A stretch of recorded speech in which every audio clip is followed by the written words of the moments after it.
Senator Hawley just revealed something that should terrify every American who believes in constitutional democracy. The FBI, under Joe Biden's watch, secretly tapped the phones of sitting United States senators, including Hawley himself. But that was just the beginning of a surveillance state that targeted Catholics, parents, and pro-life activists with SWAT teams at dawn. For a Justice Department that is tapping the phones of sitting United States senators because who knows why? They don't like them. They're members of the opposition party. They're Republicans. They're conservatives. You've seen this document, Attorney General Bondi. What was going on here? Who ordered this? Who ordered the tapping of the phones of United States senators? Senator Hawley, I cannot discuss the details of that right now for very good reason. You're going to do a thorough investigation into this, I trust. Is that correct?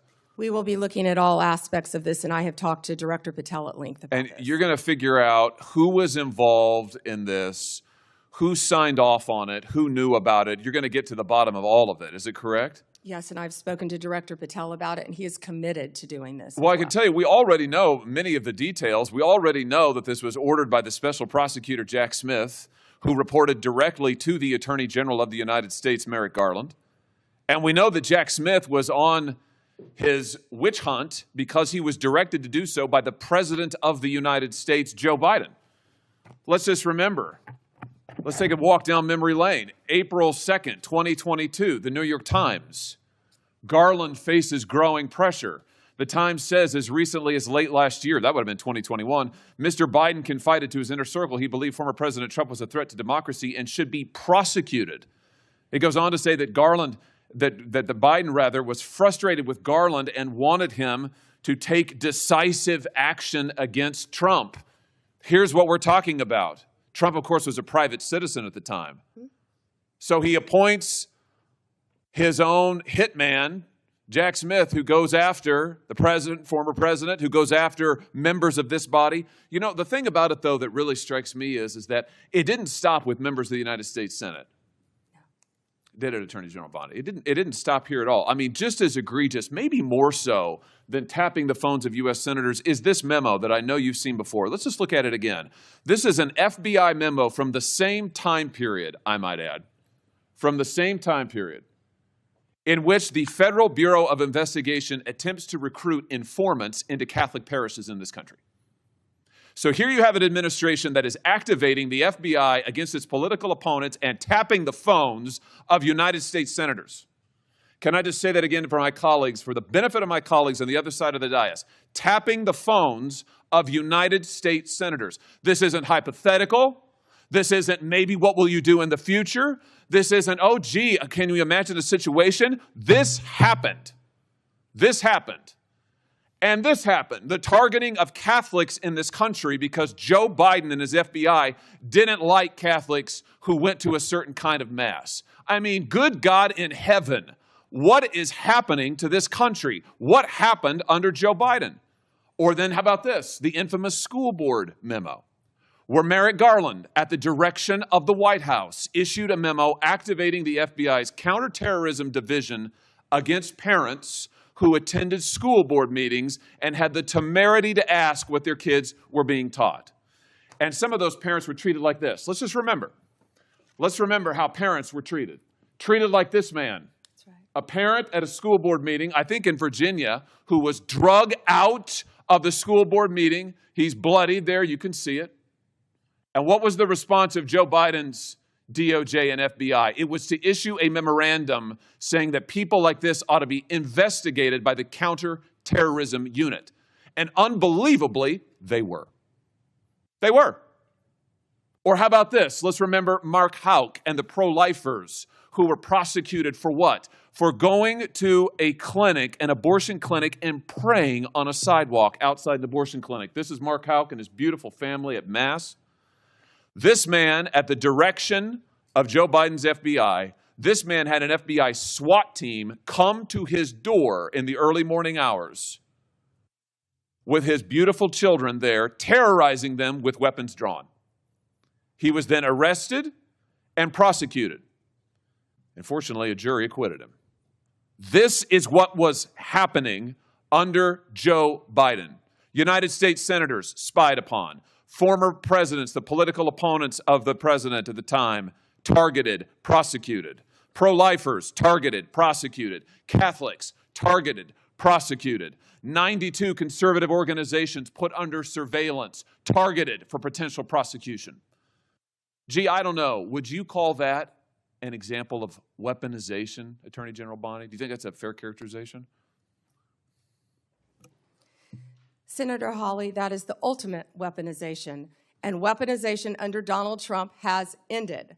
It has ended. Harmeet Dillon is running our civil rights unit, and she is doing an incredible job. No longer will parents be targeted. No longer will parents who care about whether their elementary school children have to read a transgender book be targeted and told they cannot have any say in their child's education. That has ended under this administration. People can worship freely, whether they're Catholics at synagogues or Muslims. Everyone can worship freely. That was the ultimate weaponization. They were targeting Catholics. No longer. They have been targeting so many American citizens throughout this country. And Senator Hawley, you have been a champion of this, and thank you for being a champion of that. But under Donald Trump's watch, it has ended. You know, I think about some of the abuses of power in this country's history, and there's been, sadly, a lot of them by members of the executive branch over the years, whether it's Watergate, whether it's what J. Edgar Hoover did in his time at the FBI, spying on many public figures, RFK, MLK, JFK, you name it. And I just have to say, what we now know happened in the last 4 years under this administration surpasses all of that. It surpasses all of it. Not just for the interference in the legislative branch, not just for the blatant disregard for the separation of powers, not just for the blatant disregard for the First Amendment, but for the targeting of ordinary American citizens who can't afford lawyers, who can't afford to mount a defense, who when the FBI knocks at their door or comes with the SWAT team, they don't know what to do. It is absolutely a disgrace. It is a stain on the history of this country and on the conscience of this country, what this administration did in the last 4 years. So here's what I think needs to happen. Madam Attorney General, I think we need a special prosecutor to be appointed whose sole responsibility will be to get to the bottom of what has happened in every instance that I have just named. I think we need to know exactly who approved the wiretaps on United States senators, who knew about it, what agents were involved at DOJ or the FBI. I think we need to know exactly who signed off on the Catholic memo, the spying memo, who was involved with it, how far did it go. I think we need to know exactly who authorized the prosecution of Mark Houck, who terrorized pro-lifers and tried to intimidate them. I think we need to know. And Mr. Chairman, this committee needs to do oversight hearings. We need to have thorough hearings into what has happened these last 4 years and this abuse that has now just been uncovered, because we have to ensure that it stops. As you just said, Attorney General Bondi, we have to ensure that it stops. This chapter in American history needs to come to a close, never to be opened again. The use of the most powerful law enforcement bodies in the world against ordinary citizens and political opponents must end once and for all. And we have a chance to do it, and it needs to be done with a thorough investigation, full transparency, and those who violated laws need to be prosecuted. I thank you for what you're doing, Attorney General Bondi. I hope that you will launch a thorough investigation. I hope you'll appoint a special prosecutor. Mr. Chairman, I hope we'll hold hearings. And with that, I yield. What Senator Hawley revealed wasn't just another political accusation. It was a methodical breakdown of how surveillance payers became weapons against American citizens. He led with evidence, connecting each piece to a pattern that should alarm anyone who values constitutional limits. 8 sitting senators had their phones tapped by the FBI under the previous administration. Not foreign agents, not criminals, elected representatives doing their jobs. When Hawley asked Bondi who ordered this, her response was telling. She couldn't discuss details, but promised investigation. That non-denial confirms surveillance happened while leaving accountability questions open. Surveillance of elected officials requires extraordinary justification under Fourth Amendment and separation of powers doctrine. When law enforcement monitors legislative communications without oversight, they blur constitutional boundaries, preventing any branch from intimidating another. Hawley traced this to Special Prosecutor Jack Smith, operating under Attorney General Merrick Garland. But phone surveillance was just the entry point. Hawley expanded scope to show systematic pattern: FBI recruitment of informants within Catholic parishes, counterterrorism investigations of parents at school board meetings, and SWAT raids on pro-life activists like Mark Houck. Together, they form what Hawley called the ultimate weaponization. Consider the examples. Catholic surveillance treats religious practice as potential criminal activity.